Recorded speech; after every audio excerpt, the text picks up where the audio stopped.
Welcome back to the Morning Show here on Arise News. The overall theme of the 2019 conference of the Nigerian Bar Association taking place in Lagos is facing the future. That may sound like a cross between a clean break from an unenviable past and launching out with a mind to make the best out of a bad decision. But the timing of this latest gathering of some of Nigeria's finest legal minds seems to highlight the grim reality of life and living in modern-day Nigeria. There is a perception in certain quarters that constitutionally guaranteed individual freedoms are being trampled upon by the authorities on a daily basis, while the arena for civil discourse or engagement continues to be whittled down. Would Nigeria's body of lawyers be able and willing to seize the moment and take a principled stand against the obvious descent into anarchy? We are now being joined by Dr. Austin Tam-George, a former River State Commissioner for Information and a consultant with the African Union on its good governance projects across the African continent. Dr. Tam-George will be looking at this subject, as well as the extent of work being done by the National Legal Aid Council. Welcome to the program. Good morning, Doctor. Thanks for having me. Well, Dr. Tam-George, welcome to the Morning Show. Yeah, thank you. Well, we'll get to the National Legal Aid Council in a short while. I recall delivering the 50th anniversary lecture of the National Legal Aid Council. But let's start with the 59th conference of the NBA. Yeah. In his welcome address, Paul Usoro, SAN, the president of the NBA, made a special point about the rule of law. And yesterday, there was the rule of law symposium. And I think he also made the point in that welcome address that this will be on an annual basis going forward after the pattern that has been established by the International Bar Association. And we had a representative of the president at that occasion saying that the government is committed to the rule of law.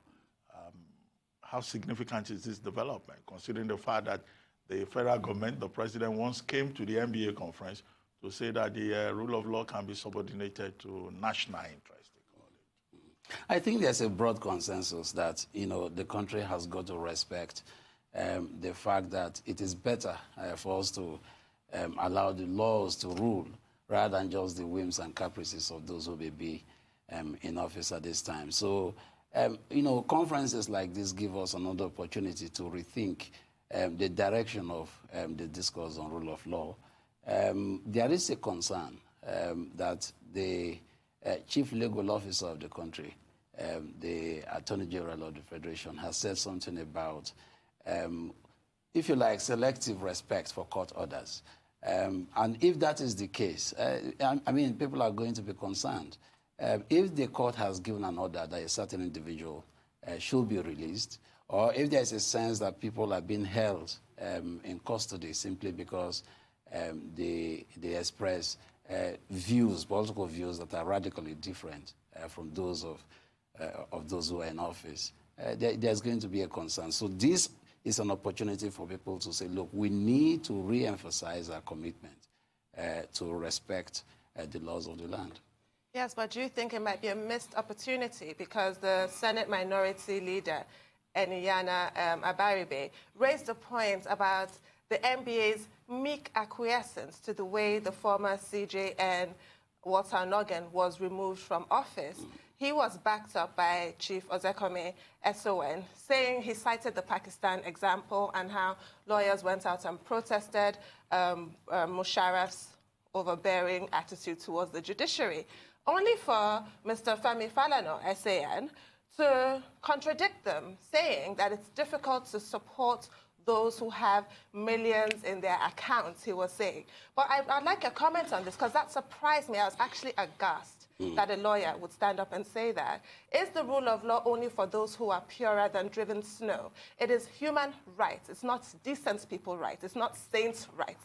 There are laws, there are procedures, there are processes that govern every accusation, every allegation, every crime in this country and the way they're prosecuted. What are your thoughts on this? Well, I think you're right, basically, but we know better than to expect a lot of consensus when lawyers are sitting in one place, But what I think should console us is that the CJN himself, who read the welcome address, who declared the event open, said he was only going to be afraid of God and not a constituted authority. So when you make public commitments like that, I think it's reassuring we will never get to a point where everybody will be assured, that the rule of law will be obeyed. What I think we should do is to recognize that everybody is endangered once there is a disrespect for court orders, once there is a tendency for people to be hounded out of office simply because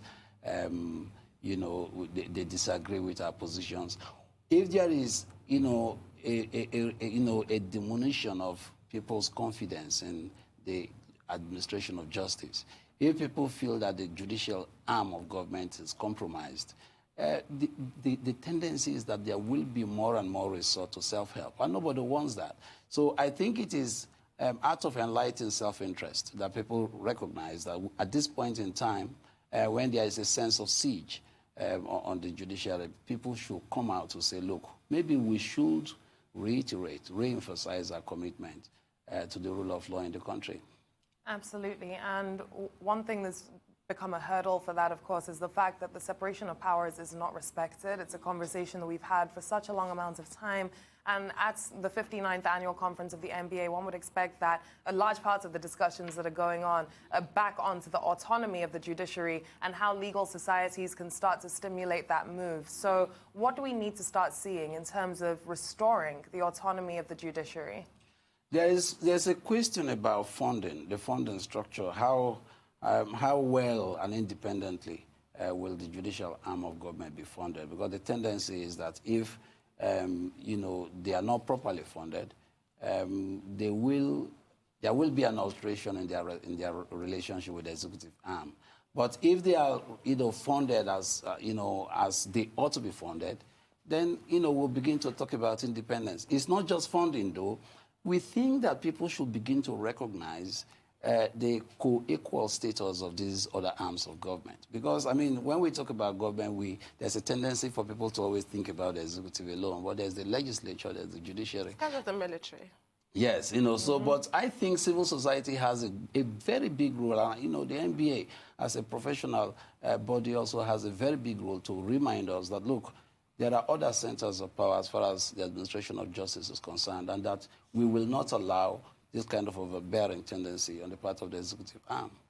Well, talking about the role of lawyers, there are some people, many Nigerians, who insist that Nigerian lawyers today, and particularly the umbrella body, the Nigerian Bar Association, is not as proactive, as activist, as it used to be in the past. That under the recent leadership, the NBA has become far more politicized.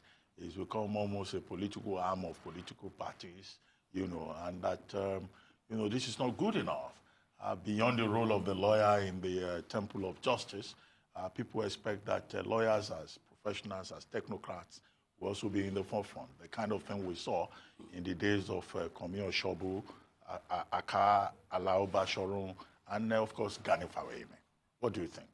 I think that more and more lawyers are, getting into the terrain of holding public office. They are getting into comfort zones. Yes, they are getting into political participation.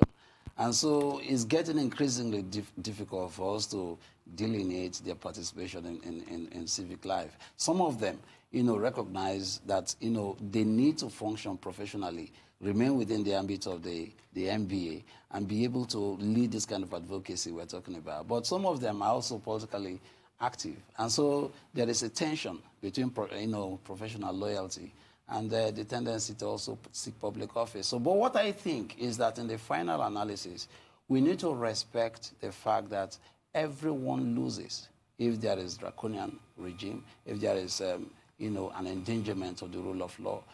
I think that whatever the game might be, let us play according to the rules. If, you are arresting someone and there is evidence, just take the person to court. But you can't hold somebody in perpetuity, in custody, while claiming to be investigating an alleged offense. So all of these things, are the kind of spectrum of issues that are being discussed, in the conference now. I will be speaking on what will happen to those who can't even afford legal services and representation. And I think that is where the Nigeria Legal Aid Council comes in. What do we do to make sure that those who are decentered, from the economic center, those who cannot afford legal services, and the government is supposed to pay for them through the Legal Aid Council, how will they be able to get legal representation? Now, there are statistics that show that Nigeria is the global headquarters for extremely poor people, which means, by logical extension, that we are going to have more and more people potentially needing the services of the Legal Aid Council. Do they have the funding and access to justice? Do they have the funding?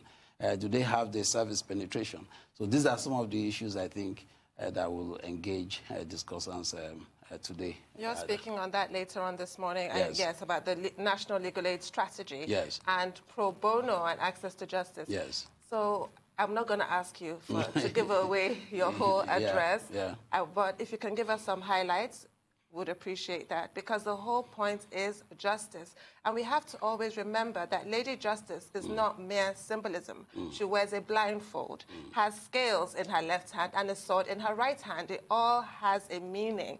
It does not matter what you have or who you are. You are entitled to justice. Yes, absolutely. So, this was the logic, that underpinned the foundation of the Legal Aid Council, such that if there are people who are indigent and they can't afford legal representation, the state ought to see it as a representation, as a responsibility to say, look, we are going to step in the gap, the financial gap, and give legal services to those of us who can't afford it. But the point is, what is the extent of the penetration of these services?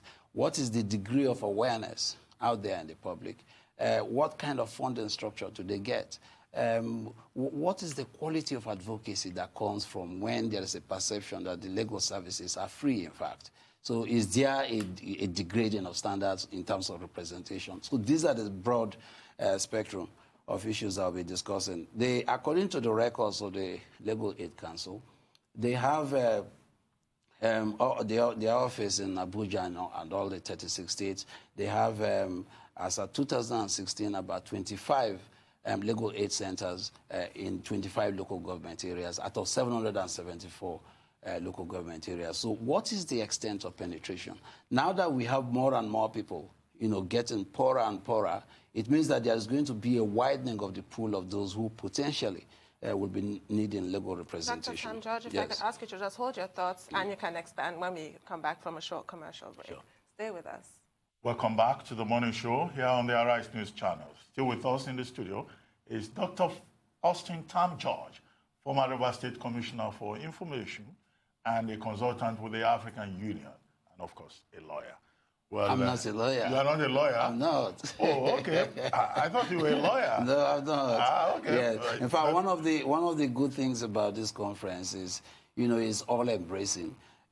Law is understood as a service profession. Well, actually, the NBA president made it clear that this year's conference is designed to be all-inclusive. Yes, so because law is not only for lawyers. Yes, so those of us who are from outside are able to, look in to say, look, what is going on? Because if this is a service profession, we who are outside ought to be able to question exactly the methodologies lawyers are doing. So you were giving us your broad outline of the talk you'll be giving later on the Nigerian legal aid strategy. Yes, I'm a communication expert. I'm a communication person. So if the National Legal Aid Council is given free legal representation to indigent citizens, our own concern as people who are interested in building a more just and equitable society is to ask, what's the degree of legal literacy of Nigerians who are not necessarily able to afford legal representation?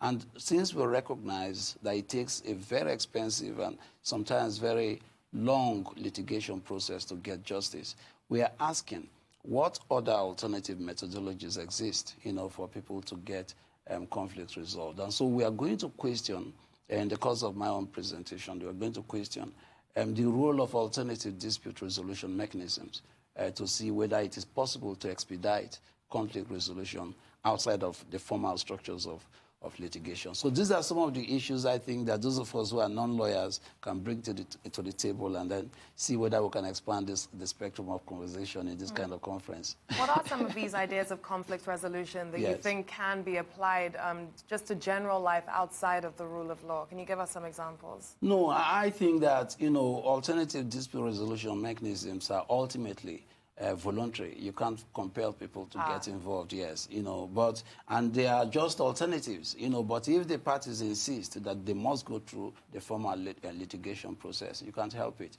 But I think the logic is to advise people to say, look, it is possible if the ultimate interest is to get conflicts, you know, resolved. There are ways in which resolutions can happen without going through the expensive and, you know, sometimes lengthy, processes of litigation. Well, of course, ADR will also help, you know, to decongest the courts. The courts, yes. And make the work of the lawyers easier. Yeah. And in Lagos, we have seen very good example, you know, of ADR with the establishment of the Open Courthouse, it is called. But, you know, from what you have seen, I mean, the National Legal Aid Council is all about access to justice for everyone, irrespective of economic status.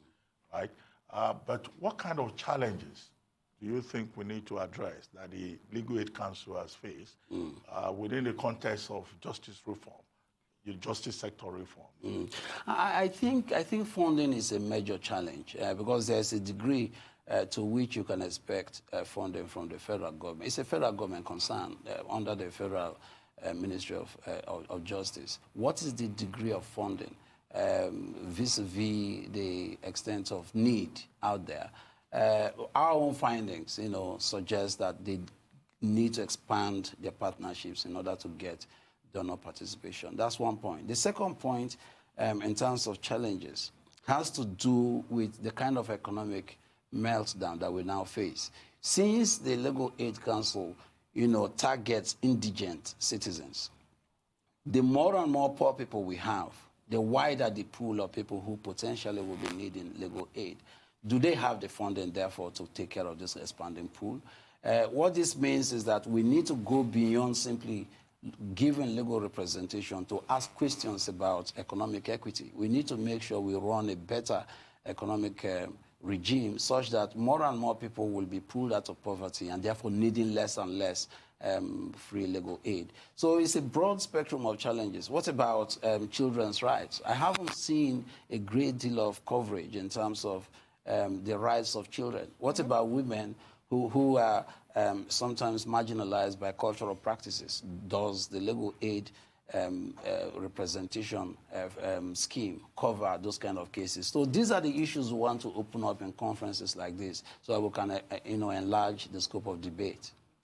There's that. There's the whole process which the Legal Aid Council is involved in. But ultimately, let's talk about how the rule of law and our sort of loose relationship with it, our selective application of it, impacts the poorest and most vulnerable Nigerians. We often think about this rule of law situation in regards to political or high-profile defendants.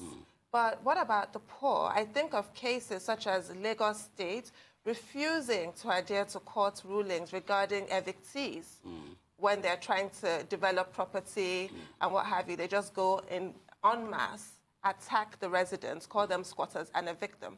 Court judgments will be given, they're not adhered to. How can all of this be addressed? It's a major challenge. It's good that you mentioned this. Because if you want to give legal services and representation, and in the final analysis, the authorities themselves do not respect properly, you know, given court orders, is going to be an impediment in the administration of justice. There's no question about that. And then we've seen in another context where there are so many people awaiting trials, you know, in custody, and they simply, they are poor, they can't simply meet some of the bail conditions. So how do we, you know, navigate this kind of relationship where people need to have access to justice, and yet because of their material circumstances, they can't seem to expedite the process that leads to that? Then the second point is, how can we make sure that both the government and its own agencies, including the security services, for instance, do not act in extrajudicial manner? So all these are impediments to the work of the Legal Aid Council. And I think that because they are a federal government agency, you don't get that sense that they want to confront some of these institutional crises. So the better way, I think, to valorize these issues will be non-lawyers to bring, these issues to the table in a gathering of lawyers, so that we can debate these issues. And maybe, now that there's a legal aid strategy that stretches from 2017 to 2022, perhaps if they hear other voices outside of the legal aid community, they'll be able to broaden their perspective and re-engage with civil society. In terms of the rule of law, what do you think? Let me look at something a bit topical at the moment, the detention of Sowore, Moyele Sowore. In terms of the rule of law, what is your take on his detention? Is a revolution now a criminal offense in the eyes of the law? Or do we really need to go back to the drawing board and look at the way we as citizens are treated in the eyes of the political elite? I think it's problematic when you get someone arrested and then you get a court order to have the person detained while investigation goes on. In the first instance, 45 days, and there's the likelihood of another request for a more extended detention. I think that, it defeats in the final analysis people's confidence in the judicial system, because if this kind of activists were detained simply by the police, people will go out to say, look, you can't detain someone beyond 24 hours, beyond 48 hours. But when there is, a properly obtained court order, what the question it raises becomes even more institutional. Why should the court, grant orders of that sort? I'm not questioning the decision of the judge, but the question is an institutional one. Should we validate this kind of actions using court processes? So these are fundamental except questions. that the detention order granted by the court is provided for in the Administration of Criminal Justice Act. But that's another matter. It's good to talk about national legal aid strategy, over a period. But there's also the challenge of leadership. We now have, Malami reappointed as Attorney General and Minister of Justice.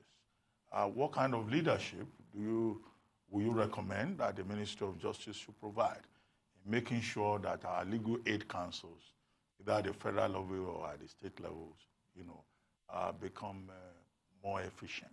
Yeah, I think productive? Yes, I think the signal isn't very good when the Chief Law Enforcement Officer of the Federation says they will choose and pick what court orders to obey or not to obey. I would think that it would be better to have leadership at that level that, commits to, the rule of law.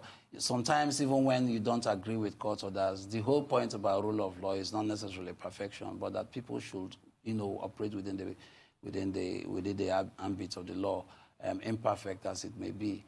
But if you have those kind of impulses coming from such offices, the tendency is that, that kind of sentiment is going to cascade down to other levels of institutions, in the Ministry of Justice at the federal level. So I think that we should have a greater, more manifest respect for the processes.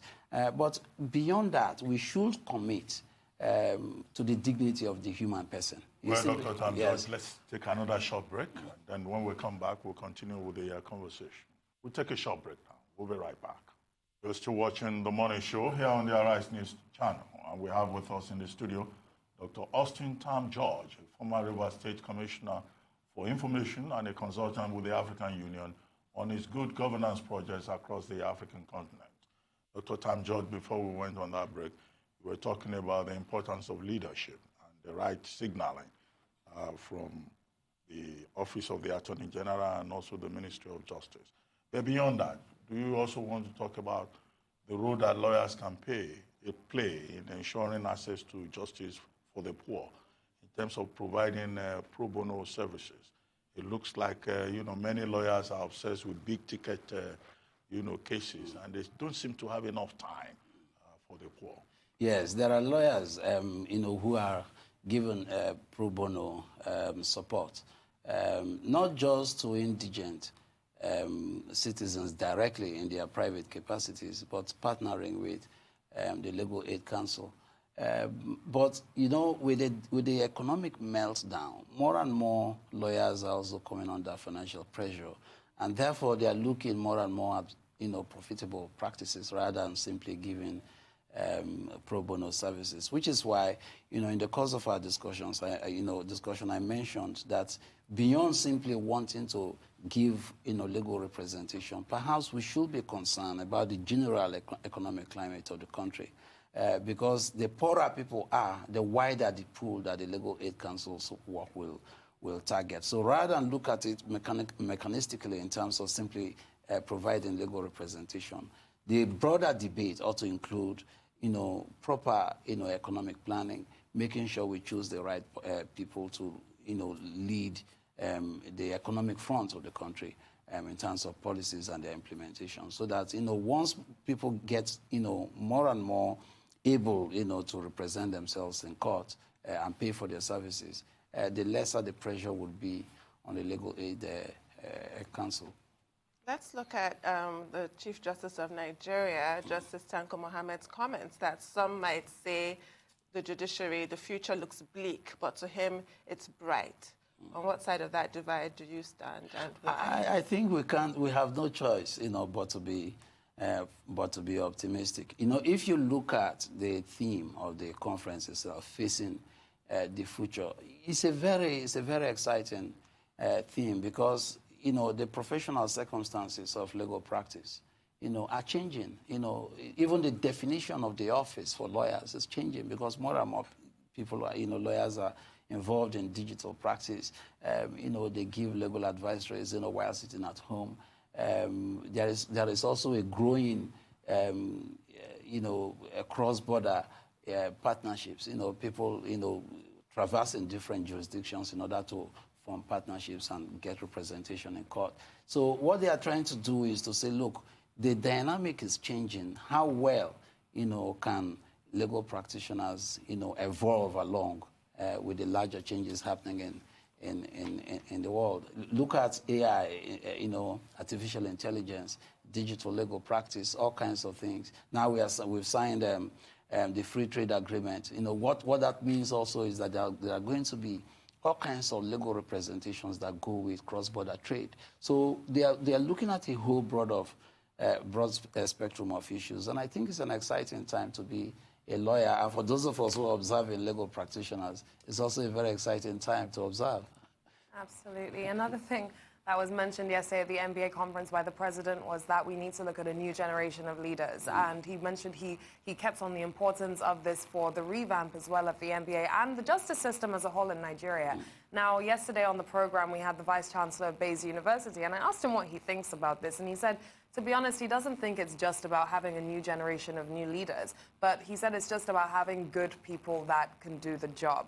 What is your take? Do you think that we just need to see a complete overhaul, or do you think that we just need to not necessarily focus on that new generation, quotes unquote, and we just need to focus on getting the right people at the forefront? I think the right people, you know, those are the people we need.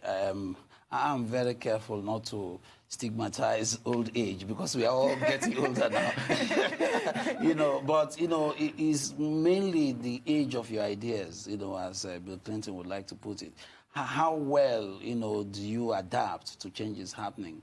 How well are you reskilling in your profession? As I said, you know, the legal profession itself, just like any other profession, is no longer the same. It's changing very fast. The jurisdictional debates that people used to have in the 60s and 70s up to the 80s are changing, because more and more people are finding that their rights actually stretch beyond borders. But for communities in the Niger Delta, for instance, you know, they used to say, look, because we have these kind of laws, you know, that disentitle us to access to resources, now we can't, in fact, litigate some of these things in jurisdictions abroad, in the US and in the UK. So the dynamics are changing, and so it's very exciting to monitor what is happening in the legal sector. Can I just say that the president of Zambia's Bar Association is a woman in her early 30s? I just have to put that out there. Wow, that is amazing. Yes, did that ever happen in Nigeria? We wish. Well, I mean, I think, you know, maybe we move away slightly from the NBA conference. Well, the NBA is talking about facing the future. And the future is always on the horizon. And whatever can be done to deepen legal practice, legal education, ensure diversity, access to justice, is very important. Let me ask you about some other topical issue, which is the cabinet that the president has finally put in place. And you are a communication strategist. From the point of view of a communication strategy, has the president been able to change public perception about his style, or he has further, with the way that cabinet is constituted, further deepened, reservations about his style and his strategy and his agenda for Nigeria? Well, I am always an advocate, for, pulling from a wide pool of expertise.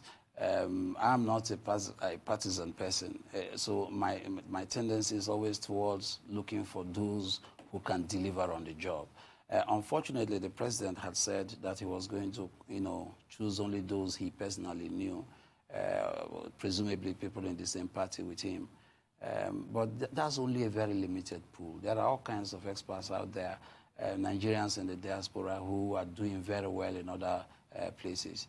And we face a very serious economic emergency requiring particular kinds of skill sets.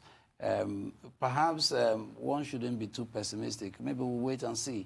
But I believe that the signaling process should have been better handled. There are far better Nigerians, with due respect to those who are in the cabinet now, who probably could inspire far greater hope. But this is the reality we have to deal with. So we probably should give them a chance to settle in and get the job done. Well, still on topical issues, avert your attention here to this day's main headline. FG Nigeria's assets not in imminent danger over $9.6 billion judgment debt. That's with regard to that infamous PNID judgment. Says deal fraudulent, Emefiele agreement breaches foreign contract rules. So there's queries been raised about procedure. Apparently a certain Form A, which ought to have been signed, was not signed. What's your take on this whole debacle?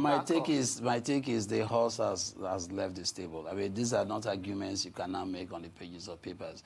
We've got legal representation. This has been litigated, and up to this point, a judgment has been entered against the country. So whatever reservations you have, whatever arguments you had, they might have put these things before the court.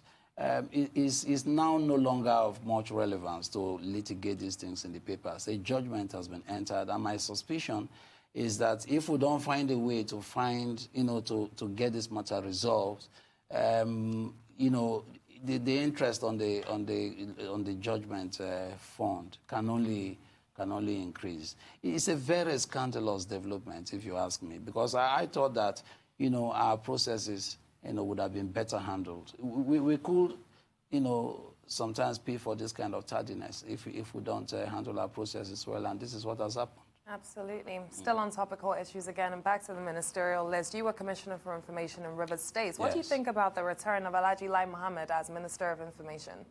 Well, we'll judge him on his record. At the end based on his past 4 years as well that he's had, are you confident in him returning into that ministry? Well, look, the indicators are not very good. We've had 13 million children out of school, and I understand the numbers have increased. On every sector, we seem to face what looks like an existential emergency. When you are Commissioner or Minister for Information at this time, it's not necessarily what you say that mean a lot to the people. It's what their material circumstances dictate to them. As I was driving down here this morning, I learned that a bag of rice that was 11,500 just a few weeks ago is now over 14,000. So no matter how much you spin these things, these are the realities that people are faced with. And I think that a better message will be to make sure that there is practical solution to the challenges, everyday challenges that people face. Well, I mean, just one more topical issue. And this is the new reciprocity rule that has been imposed by the U.S. Embassy in Nigeria on Nigerian applicants for non-immigrant visas. Now you have to pay an issuance fee, and the embassy is insisting that this is all about reciprocity. And that reciprocity clause that they're talking about is indirectly a comment on the performance of our own missions abroad. The Nigerian Immigration Service, the bureaucratic red tape, multiple scrutinies that, Americans are subjected to in our embassies. What do you think should be the response from the Nigerian government? How should we handle this? Because it's going to put other, Nigerians applying for U.S. visas under additional pressure. Yes, but the alternative reality on the other side is that Nigeria wasn't charging visa fees in the early 2000s if you were going to South Africa. But then they had to reinstate this same policy of reciprocity because South Africans demanded that Nigerians paid some kind of guarantee, fund before they could do this. I think that the whole point is that if we are able to run a better country, if we're able to better manage our economy, if people find that they have, hope and a future here in the homeland, there will be less and less appetite for people to appear to run away from Nigeria. The solution isn't so much about reciprocity or how we react to it. If we can run a better country where people can, have better opportunities, there is no place as good as home. I mean, Ruben, you are very well traveled. You probably recognize that there is no better place than in Nigeria. All we need to do is to make sure we run a better country. People can have equal opportunity. People have access to justice. If there are business conflicts, they can litigate them and get justice. If there are open opportunities for everyone without ethnic or religious consideration, Nigeria is the place where we should be. We could go for the sake of freedom of movement to other places for vacation and stuff like that. But this is the place, if only we can rise to the challenge of leadership. That is the unescapable bottom line. And that sort of lapse in creating this outcome is also responsible for a lot of the other ills that we've discussed. The xenophobic attacks, for example, in South Africa against Nigerians, the mass exodus of the middle class to greener pastures, and of some of the lower classes to, human slavery and human trafficking, in modern-day slavery and human trafficking. In Libya, what should the government be doing at this point? What the government should be doing at this point is to make sure there are concrete, verifiable policies in place to lift people out of poverty. Look, we all respond in different ways to hardship. People who simply feel that, look, this is a dungeon from which they must escape.